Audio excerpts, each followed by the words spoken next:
Je suis crucifié avec Christ et je ne vis plus moi. C'est ça que Jésus a remis à son... remis où qu'il venait, l'esprit du moi a été crucifié. J'ai été crucifié. Ce n'est plus le moi, c'est plus la vieille nature maintenant. Elle a été crucifiée. Mais Christ vit en moi. Oui. Comment Christ peut vivre librement si moi je vis? Ce verset est un verset qui n'est pas enseigné. Parce qu'ils ne connaissent pas la puissance de ce verset. Mais Christ vit en moi. C'est plus mon moi. C'est plus mes désirs. Mais c'est les désirs de Christ. Je t'ai remis mon esprit, Père. Laisse ton Fils vivre en moi. Pour que le Saint-Esprit puisse me transformer.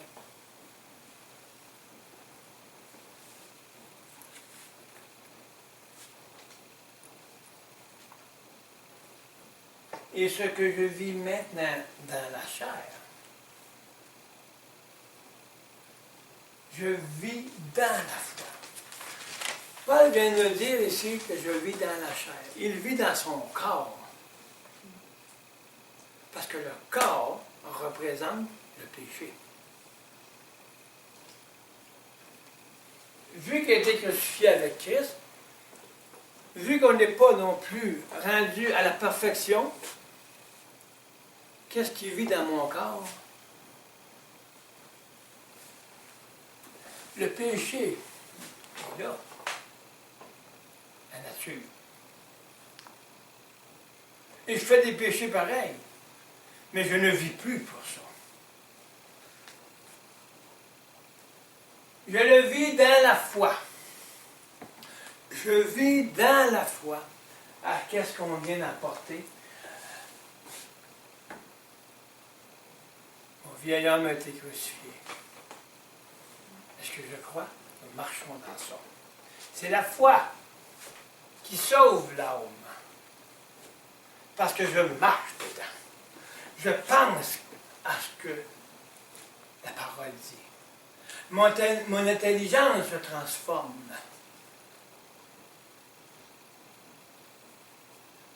Parce que j'ai la foi que ce n'est plus moi qui vis. Alléluia. Merveilleux.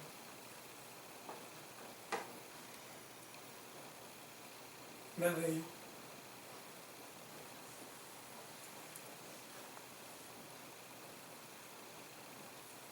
La foi au Fils de Dieu qui a aimé et qui s'est livré lui-même pour moi. Êtes-vous capable de penser juste un instant ce que Jésus a fait pour nous? Si on peut y penser, puis demander au Saint-Esprit, montre-moi un petit peu. On va aimer les autres.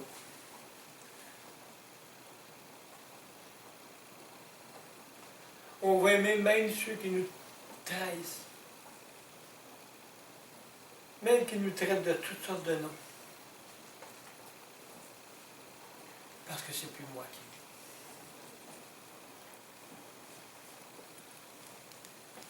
Il s'est livré lui-même pour moi. Pourquoi qu'on ne se livre pas, nous aussi pour elle et pour les autres?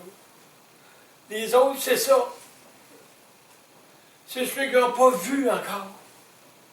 Pourquoi qu'on ne donne pas notre vie, se livrer nous-mêmes et laisser le Seigneur s'accomplir en nous pour qu'il voie?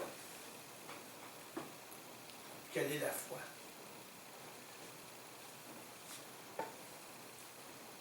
C'est ça, aimer les autres. Aimer les autres, c'est se donner sa vie pour que l'un aime l'autre.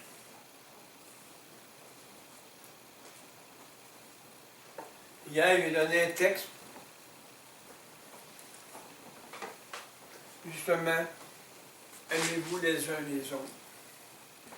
J'ai dit, vous êtes l'autre, et moi, je suis le un. Donc, on va s'aimer toutes les deux, parce qu'on est toutes les deux en Jésus-Christ. Pourquoi regarder sa chair ou ma chair, que je suis moi, et que l'autre regarde son moi? Pourquoi pas regarder la mesure de Christ en chacun de nous? Nous n'aurons plus à battre, à marcher dans un chemin mitoyen pour s'attrister dans les choses qui sont mortes. Mais ces paroles que j'ai dites ont fait fureur, ils ont fait en sorte de se rebeller quand l'autre s'est rebellé. Puis quand j'ai reçu ça, j'ai livré mon âme au Seigneur, mon esprit t'appartient, Seigneur, arrange-toi avec ça. Moi, je meurs pour elle ou pour lui. J'ai la foi qu'on va les amener à la croix. C'est ça qu'on va voir. Tôt ou tard. L'autre, c'est celui qui me persécute. Celui qui va bien avec toi. Il n'y en a pas d'autre. C'est ceux-là que vous aimez, ceux qui te persécutent. Ceux qui ne te persécutent pas, tu peux retrouver avec. Ça va bien. L'autre, c'est celui qui te persécute. Celui qui te trahit. Est-ce que Jésus a haï celui qui l'a trahi? Je ne crois pas que Dieu l'a haï parce qu'il est mort pour lui aussi. Mais les conséquences de ce qu'il a fait, il les a reçues. Mais il n'a pas eu le temps, lui, de se remettre au Seigneur. Il était se pendre. Nous, est-ce qu'on se remet au Seigneur ou on va se pendre avec notre vieille nature? Voilà l'histoire. Toute chose dans la parole sert à une démonstration de l'Esprit. Alléluia. Est-ce qu'on va se pendre encore, aller dans le chemin mitoyen du monde, puis qu'on se fasse étrangler par l'ennemi? Alléluia, le matin, là. Wow. Parce que toute chose de la parole, chaque parole a ses conséquences. Il a été se pendre. La honte l'a envahi. La culpabilité l'a envahi. Parce qu'il avait vu qu'il avait trahi.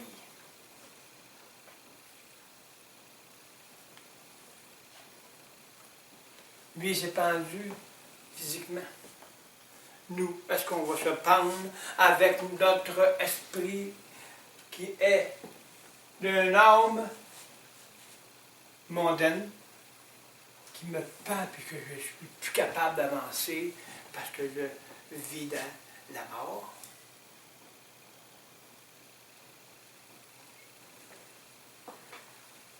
Les circonstances de trahison, peu importe le péché, c'est la mort. C'est la mort a fait en sorte de nous culpabiliser, à nous condamner, jusqu'à mourir de la vie. Mais Jésus est mort sur la croix, justement pour pas que cela arrive.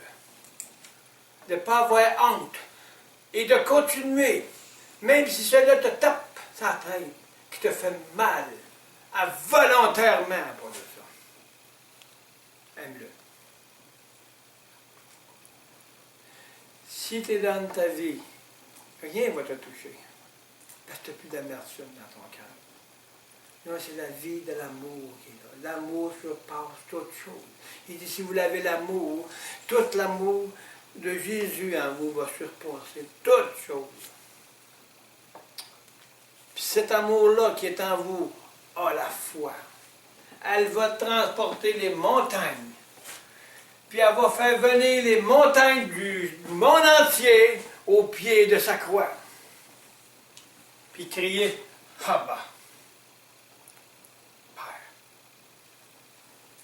viens, Seigneur. Viens en moi, Seigneur, premièrement. Je crie, Père, Abba, viens en moi.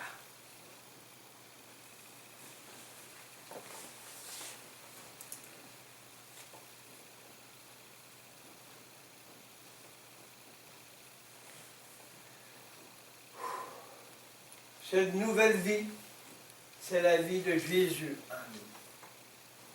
Cela veut dire que maintenant, ce ne sont plus nos pensées, notre volonté, mais volonté. On met notre volonté à qu'est-ce qu'on est, à qu'est-ce qu'on croit, ou qu'est-ce qu'on pense, ou qu'est-ce qu'on désire. Pourquoi qu'il dit ce n'est pas? On dit c'est pas notre volonté. Parce que si on en met en communion et le désir de faire la volonté de Dieu, ce n'est plus ma volonté. J'ai donné ma vie. J'ai donné mon esprit et tout ce qui va avec.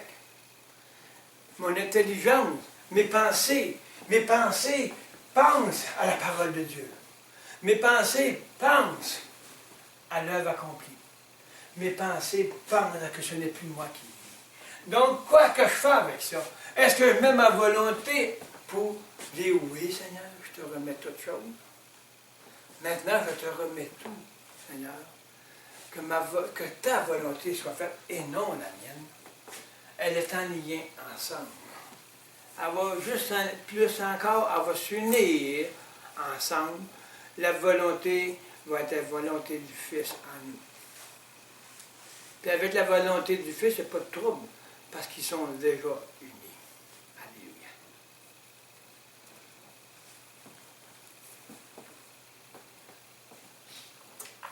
Parce que si on met notre volonté dans la volonté du Père, il n'y a plus de chemin mitoyen.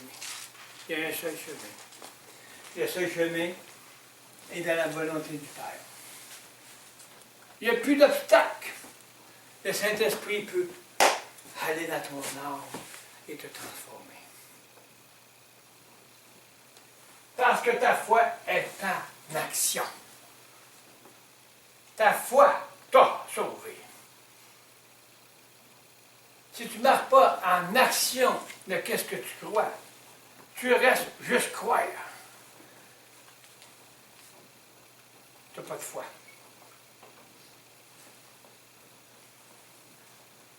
Mais quand tu marches par l'œuvre accomplie, et tu penses, tu mets ta volonté vers ça, tu recherches la volonté de Dieu, parce que tu veux t'aligner avec elle, parce que tu es mort à toi-même, parce que ce n'est plus ma volonté, c'est la volonté de mettre ma volonté dans sa volonté.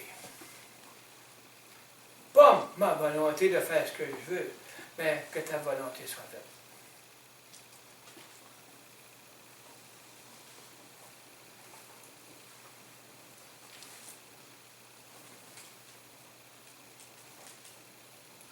Notre volonté, nos désirs, nos émotions, notre bonté, notre amour, notre patience, notre intelligence, notre spiritualité, mais ceux de notre Seigneur, Jésus, qui vivent présentement en nous. Ils sont là.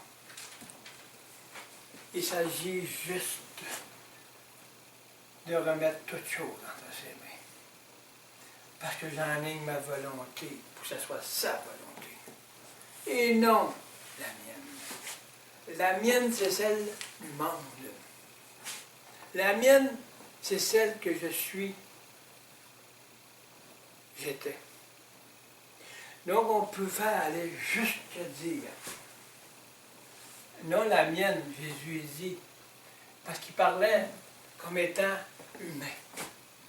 Il parlait comme étant un humain. Puis il a dit que ta volonté, non celle du monde, que c'est Dieu donner ma vie, mais ta volonté.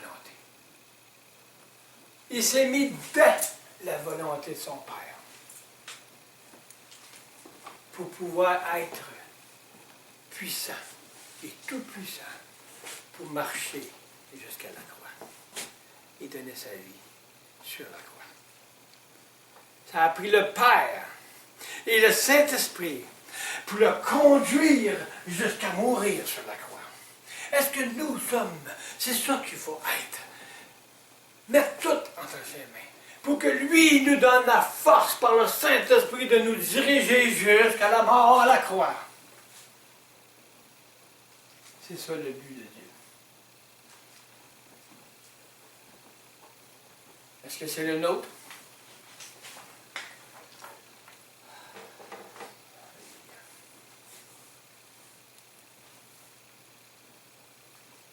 Alléluia, gloire à Jésus.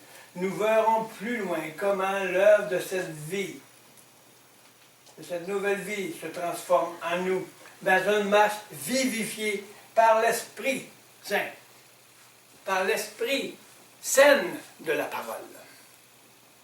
Et cet Esprit sain de la parole que nous désirons, qu'elle change mon intelligence, va faire en sorte que le Saint-Esprit va l'accomplir. Si je le désire, être volontaire et le mettre dans sa volonté, le Saint-Esprit a toute autorité pour nous transformer sa volonté en nous. Wow!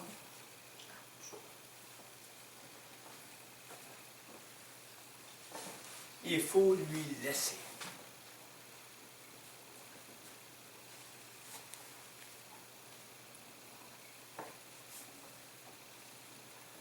Nous ne nous mélangeons pas afin de reconnaître et saisir ce deuxième aspect, qui est très important et non le moindre, pour avancer de plus en plus dans ce chemin qui nous mène à la vie de résurrection en Jésus-Christ. Dans cet aspect de la croix, c'est par cette œuvre que nous avons été identifiés en lui. Quand il est mort, on a été identifiés en sa personne. En Jésus. Vu que l'identification du vieil homme a été crucifiée, c'est là qu'on a mis le pied sur Satan, puis c'est là qu'on est identifié en Jésus-Christ. Donc, on est identifié vis-à-vis le Père, Jésus-Christ en nous, la nouvelle vie. C'est là qu'a été le commencement de toute chose. Une récréée. Parce qu'il nous a donné l'identité et on va voir plus loin comment la réaliser.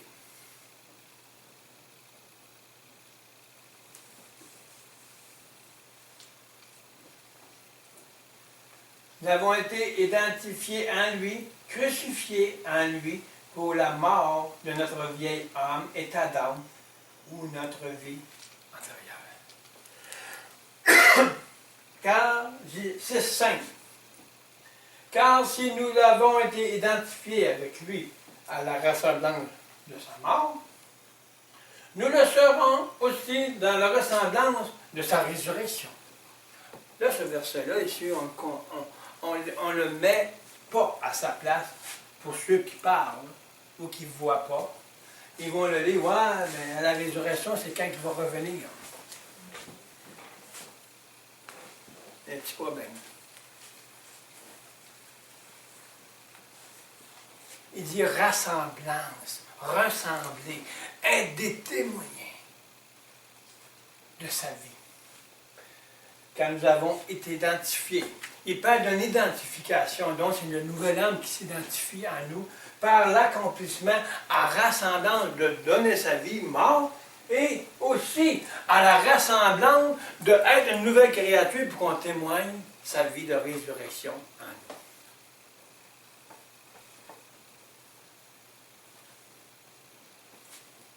Et là, quand Jésus viendra, avec cette vie-là en nous, c'est celle-là qui va écouter la trompette. Wow! C'est cette vie de résurrection qui va entendre le son. Le son dernier. Viens, épouse! C'est celui-là qui va entendre la voix. Mais c'est dans le chemin mitoyen. Il va avoir de la misère à entendre la voix. Jusqu'au risque à rester là. Puis faire encore un bout de chemin sans la grâce. La seule chose qu'il va avoir, c'est de croire puis avoir la foi à quelqu'un. Comme dans l'Ancien Testament, il n'y avait pas le Saint-Esprit étendu sur toute chair. Mais il y en a des hommes qui ont été sauvés par la foi. Dieu va se servir de ceux qu'il a choisis pour passer à travers ces épreuves-là, pour que vraiment, ils se donnent au Seigneur.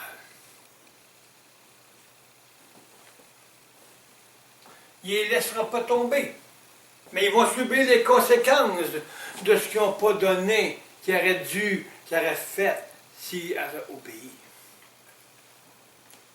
Il a préparé plusieurs places dans son royaume, plusieurs mesures.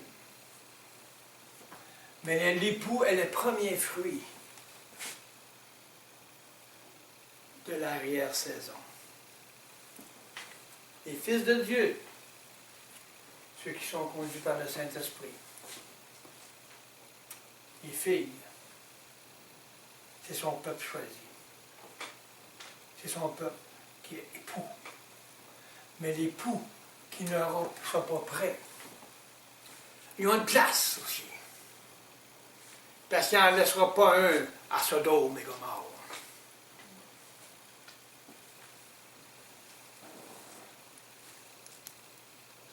La statue que j'ai faite là, la femme de Lot, sort et elle se retourne en arrière.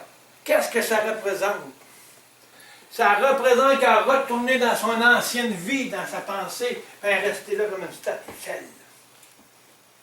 Quand le Seigneur reviendra, il ne faut pas se virer de bord. Parce qu'on va changer en statue de la chair. On va avoir des gros problèmes. Il est dès maintenant qu'il faut marcher en résurrection pour attendre le ressuscité. Les morts n'attendront pas le ressuscité. Ils ne monteront pas. Ils vont probablement attendre, mais ils ne monteront pas. Ni la chair, ni le sang vont entrer dans le royaume de sa vie. Et ni non plus dans l'époux de son enlèvement. Il y a des mystères pour ceux-là, mais le Seigneur nous révèle toujours de plus en plus un peu la réalité de sa parole, que ce n'est pas des interprètes qui l'interprètent, mais c'est des choses qui ne sont pas interprétées d'une façon ou d'une autre, mais ils sont traduits mot par le Saint-Esprit. Quand le Saint-Esprit parle, ce n'est pas un interprète qui l'interprète à une façon. Quand le Saint-Esprit dit, ce n'est pas un interprète. Il traduit mot par mot. Un enseignant, c'est ce qu'il fait. Il traduit et non interprète. Un interprète, il va l'interpréter à sa façon, il va l'interpréter comme il peut comprendre. Mais un traducteur par le Saint-Esprit, traduit chez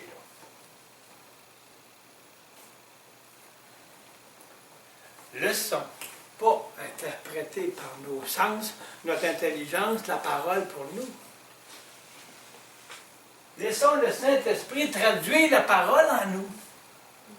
Ouais, c'est d'autres choses, hein? En la révélant.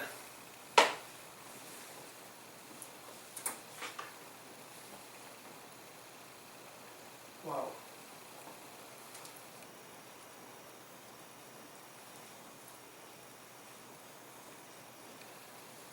Traduire dit traduire selon la parole. Le Saint-Esprit va traduire ton âme, il va traduire la parole dans ton âme comme elle est. Et moi, si je commence à interpréter la parole, on va l'interpréter, mon âme, elle va s'interpréter de la façon que je l'interprète. Mais si je laisse le Saint-Esprit traduire dans mon âme la parole, c'est pas un interprète, mais là.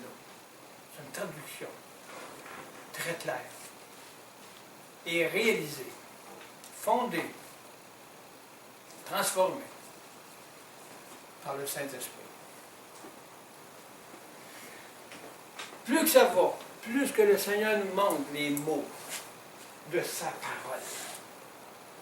Parce que plus on grandit dans le Seigneur, plus le Saint-Esprit va faire en sorte de nous faire grandir en lui. Et plus les mots deviennent très, très, très importants. Chaque mot est important.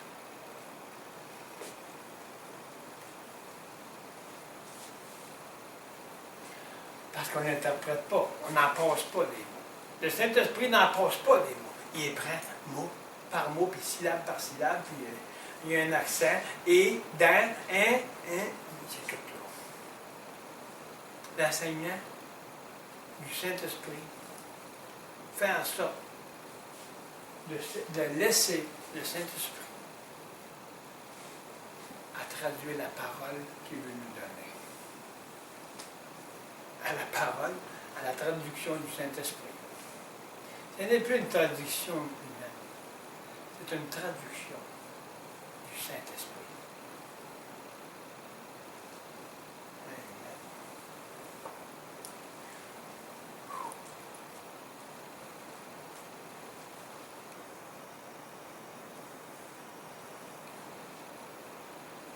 Comment qu'on peut s'identifier?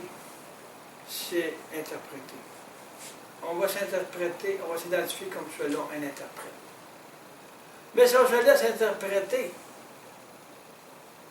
par nos propres pensées, on va être interprété, on va vivre selon l'interprète que nous sommes. Mais si on laisse le Saint-Esprit traduire la parole en nous, on va s'identifier à Jésus-Christ. Parce que la parole est Jésus-Christ, elle s'est fait chair, elle s'est fait chair à nous. Nous sommes la chair.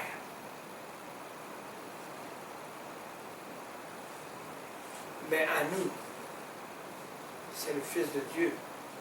On porte. Ce corps-là aussi va faire comme celle de Jésus. Il va retourner à la poussière. On va transformer la chair.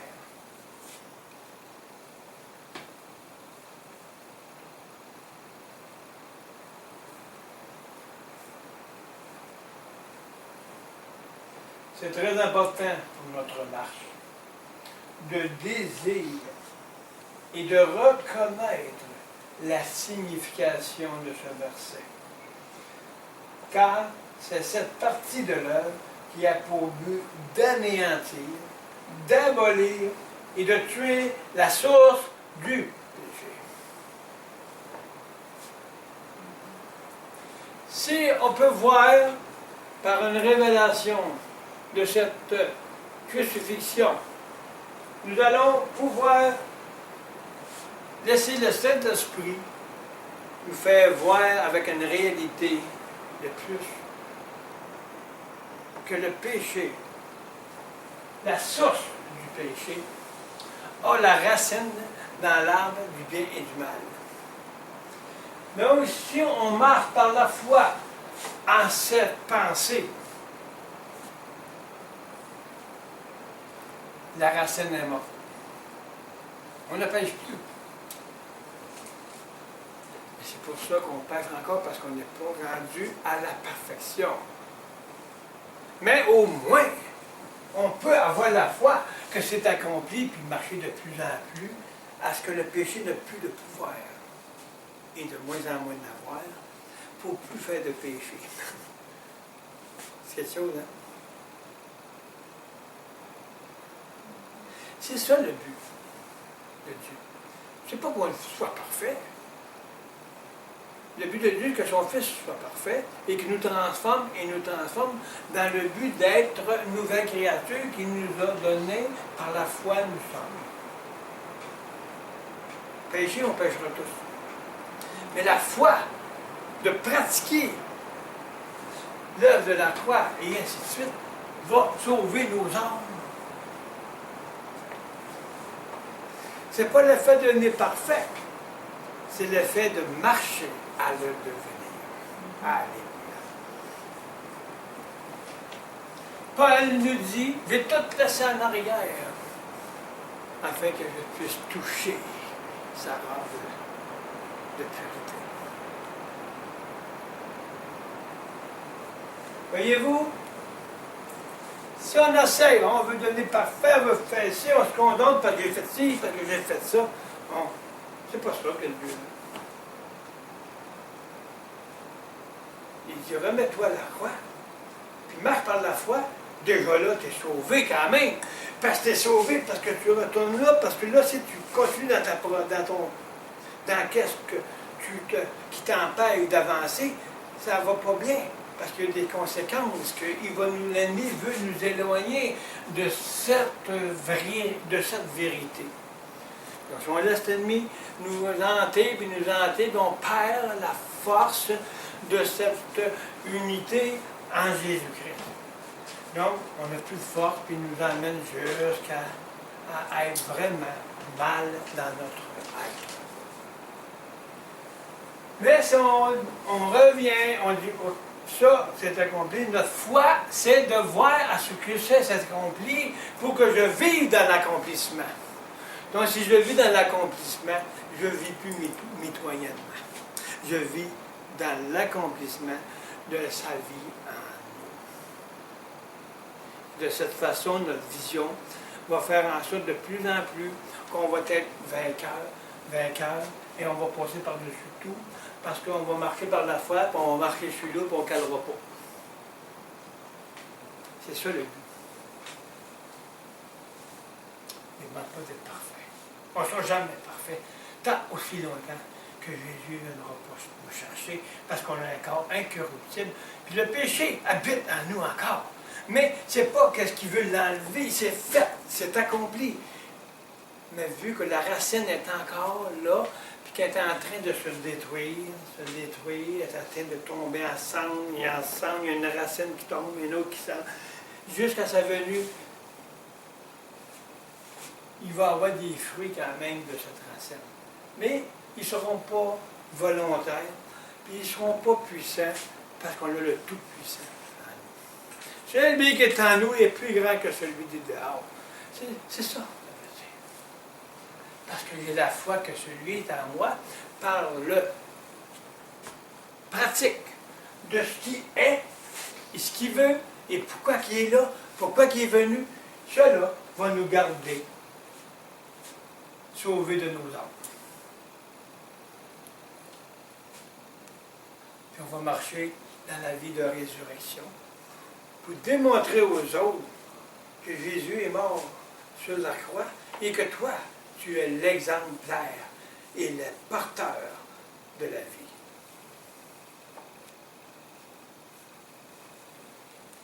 C'est merveilleux, non?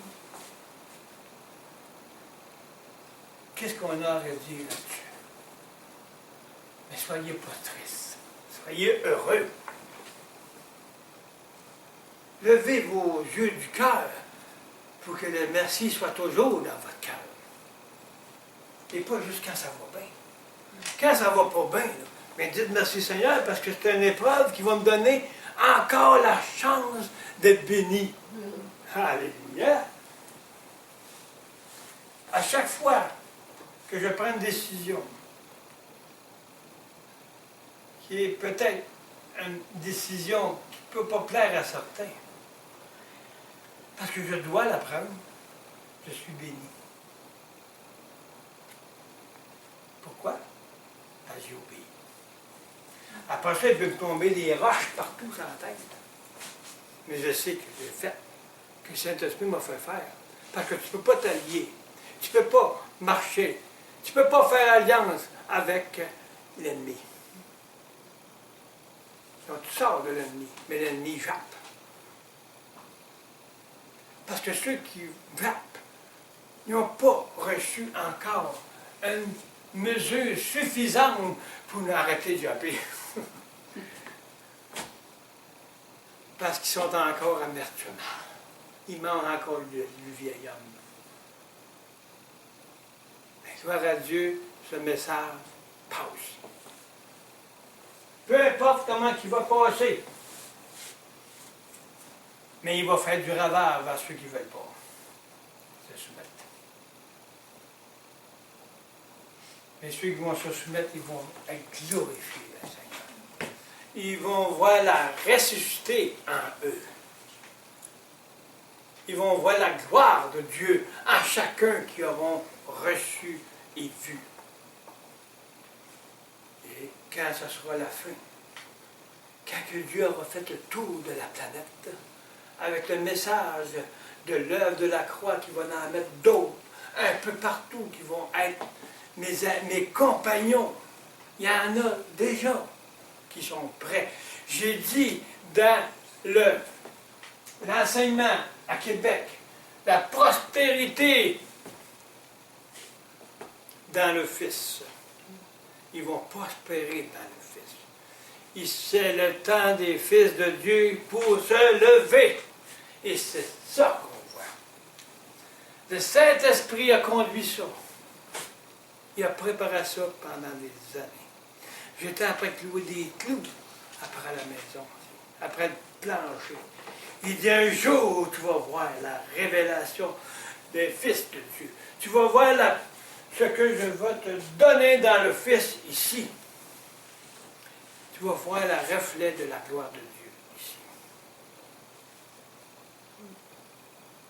J'étais après clouer. Puis à chaque fois que je tapais sur mes doigts, je pensais que c'était pour un âme. Aujourd'hui, le monde c'était rien. Le monde, c'est les pays, c'est les nations. Chaque fois que je donne un coup de marteau sur mon doigt qui me fait de mal, il dit, tu meurs pour moi. Tu meurs pour un pays, pour une nation. C'est pas juste une personne qui m'a montré.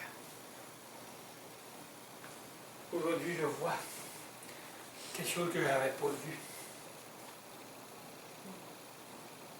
Chaque clou qui a été planté ici était pour les nations. Wow.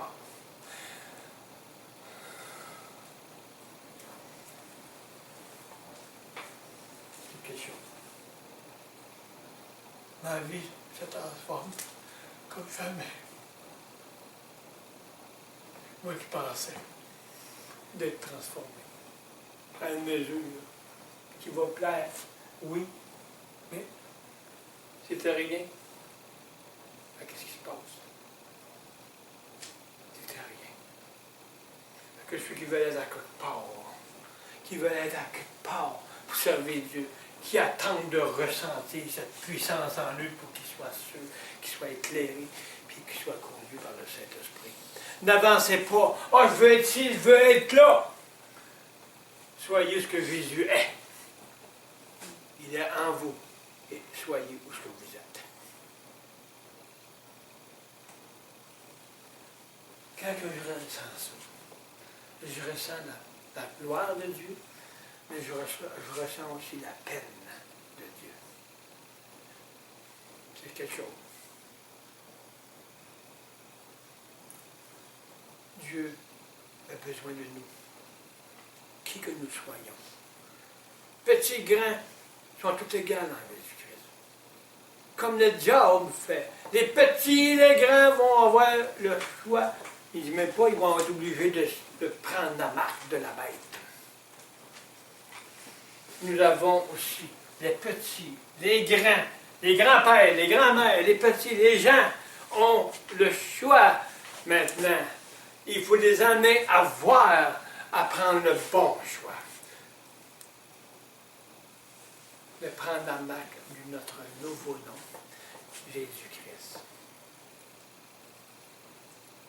La marque de la mesure que nous avons en Jésus.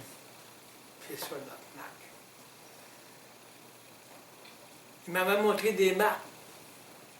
Mais la marque de la mesure, c'est son nom. Alléluia. La marque de la mesure en nous, c'est son nom. C'est sa mesure. Donc chaque mesure de nous, c'est son nom. Quand tu parles à quelqu'un, tu parles à la mesure de son nom en lui. Quand tu donnes la main à quelqu'un, tu lui donnes la main au nom de la mesure que tu as et qu'elle a. Au nom de celui qui habite en moi.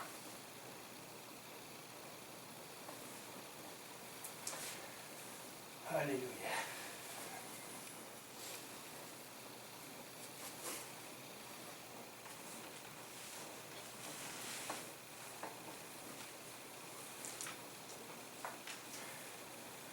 On va finir avec ce dernier paragraphe. C'est très important pour notre marche de saisir et de reconnaître la signification de l'identification. Quand que vous priez donc pour l'avancement de votre identification en lui. Priez donc que l'œuvre de la croix soit votre réalité et qu'elle se réalise en vous. Priez donc pour que le sang vous purifie pour pouvoir donner la prière ou la parole qui revient à Dieu, à la façon que le Saint-Esprit veut bien donner au Papa, dans l'unité avec le Fils. Priez donc bien. Et vous allez recevoir la vie, et non pas ce que vous voulez. Et priez mal, vous ne recevez pas. Pourquoi? Parce que tu ne pries pas de la bonne façon. Tu ne te mets pas dans un état où ce que le Saint-Esprit peut agir, puis rendre témoignage à ton esprit. Il n'y a pas de communion. Parce que tu pries mal. Il y a une position où se mettre, où se placer dans un état conscient quand on prie et qu'on reçoit. Parce que quand on prie consciemment de quelque chose, on va être conscient de qu'est-ce qu'on reçoit. Wow! On demande n'importe quoi. On reçoit n'importe quoi. Mais Dieu répond. Mais on ne voit pas de qu'est-ce qu'il répond. Parce que quand on est conscient de quelque chose qu'on prie, qu'on demande, on va être conscient aussi de qu'est-ce qu'on a demandé pour qu'est-ce qu'on va recevoir. C'est un autre thème, ça, aujourd'hui, c'est quelque chose. C'est pour ça qu'on prie mal. On n'est même pas conscient de qu'est-ce qu'on prie dans la pureté. L'œuvre de la croix est le chemin où qu'on peut être conscient réellement et connaître de quoi qu'on prie. Parce que cette relation-là qui est entre mon esprit et celle du Saint-Esprit, ils sont en nous, mais est-ce qu'ils font un? Voilà l'affaire. Est-ce qu'ils font un? Quand je prie, est-ce que je fais un en Dieu? Dans mon temple ici, est-ce que je le ressens comme une image pure? Est-ce que je ressens mon temple qui habite Dieu, comme étant le libéré de notre vieille nature pour qu'eux soient libres de nous donner leur présence par une onction, par une communion en nous. Le cœur de Dieu se met à battre. Il ressent une présence et il prie consciemment de qu'est-ce qui est le peuple de Dieu ou qu'est-ce que moi-même je désire. Est-ce que c'est ça, Seigneur, est-ce que je suis rendu là? Montre-moi là pour que je cherche. Il me semble que je fais bien. Mais la question qui me retient, je ne sais pas. Mais Seigneur, montre-moi le don parce que moi, je veux te servir. Je t'aime. Tu es conscient de qu'est-ce que tu pries, de qu'est-ce que tu es. L'entité qui t'empêche d'avancer, est-ce que je la connais? Si je ne la connais pas, mettons-nous dans le sang de Christ, puis prions, Seigneur, que ton Saint-Esprit à moi me montre ce qui ne marche pas. Parce que quand on demande des choses comme cela dans un esprit d'amour et de paix et d'humilité, on est conscient de ce qu'on demande. Puis on va être conscient aussi quand il va répondre. C'est ça la différence. Être conscient. C'est qu'est-ce qui est la force. C'est qu'est-ce qui est la puissance. Parce que la révélation de la demande va être réelle parce que moi, je savoir consciemment que j'ai eu le Saint-Esprit en moi m'a révélé une mesure de son Fils aujourd'hui. Puis j'en suis consciente. Moi, j'avais demandé ça, mais je ne savais pas exactement. Donc, je m'humilie. Ah, il m'a montré d'autres choses, mais il faut que je commence par ça là. Parce que c'est lui qui décide. Mais c'est nous qui nous proposons. Seigneur, peux-tu me guérir là-dessus? Peux-tu faire ça? Mais tu n'as pas pensé à demander qu'est-ce que tu ne savais pas. Mais lui le sait. Le Saint-Esprit va aller faire la chose qu'il faut. Il peut arriver dans ta demande consciente. Vu que tu as fait une demande consciente, lui va agir conscient en ton esprit. Parce que ton humilité va laisser le chemin libre d'agir selon la parole, selon le Saint-Esprit, et selon le Père, et selon le Fils, selon la transformation de la mesure que le Père a décidé pour servir. Alléluia. Donc, quand on prie, priez par le Saint-Esprit.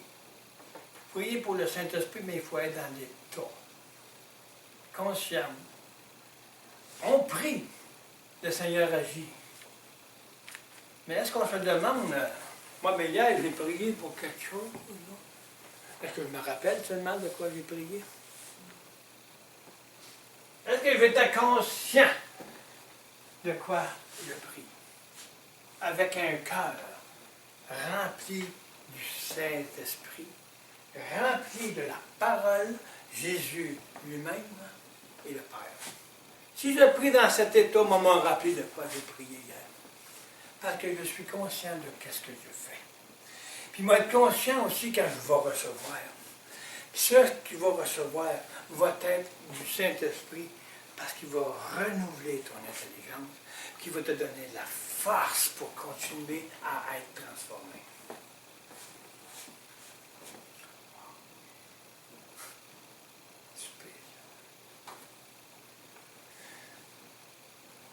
La prière, c'est la parole.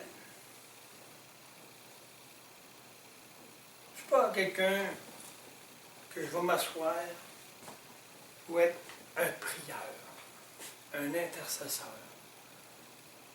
Il y en a qui ont ça. Ils intercèdent. Mais moi, oui, je le fais. Mais je ne parle pas. Ça se fait dans mon cœur. Ça se fait là. Je suis dans la prière à journée. La parole est en moi. Elle prie la parole en moi. Le Saint-Esprit s'en sert. Le Père est content. Puis Jésus se réjouit parce que Jésus prie en moi. Mon avocat est toujours là, que je cherche du moins. Mon avocat prie pour moi parce qu'il vit en moi. C'est de courir vers ça. C'est pas de se mettre à genoux, puis à veiller, puis crier. C'est de crier du cœur. Père, que veux-tu que je fasse? Quoi que vous voulez que je prie aujourd'hui? Quelle prière de la parole qui peut me transformer aujourd'hui? J'ai un verset. Car si nous avons été identifiés avec lui dans la ressemblance à sa mort, ça veut dire en sa mort, on lui ressemble. Nous le serons aussi dans la ressemblance de sa marche de résurrection. Ce verset-là peut faire toute une vie dans vos cœurs. Si on prie avec une conscience, du moins selon la petite mesure qu'on a, le Seigneur va faire en sorte d'agrandir cette mesure pour grandir en lui de plus en plus. Juste ce verset-là va faire en sorte de changer vos vies. Parce qu'il va prendre un verset ou une parole, ça va être votre prière. Elle va se faire automatiquement un jour. Je n'aurai même pas besoin d'y penser. C'est naturel.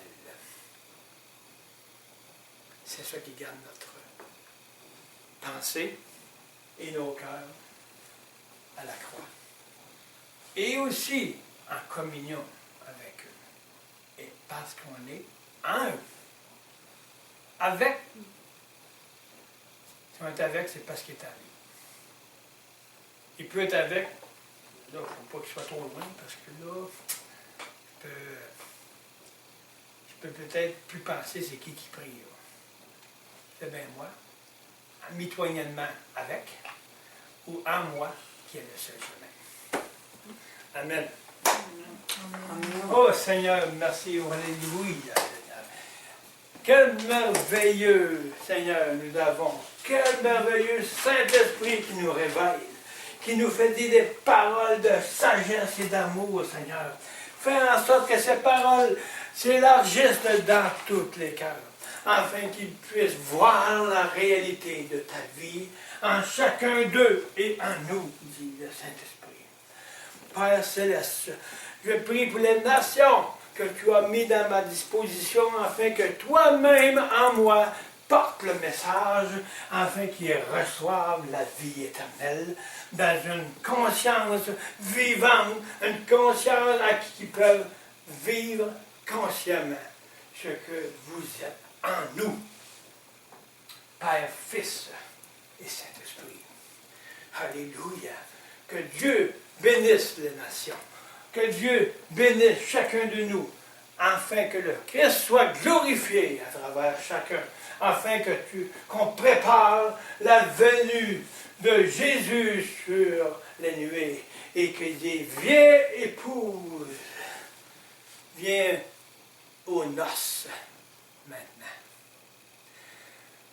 Alléluia. Merci Seigneur et Amen. Amen. Amen.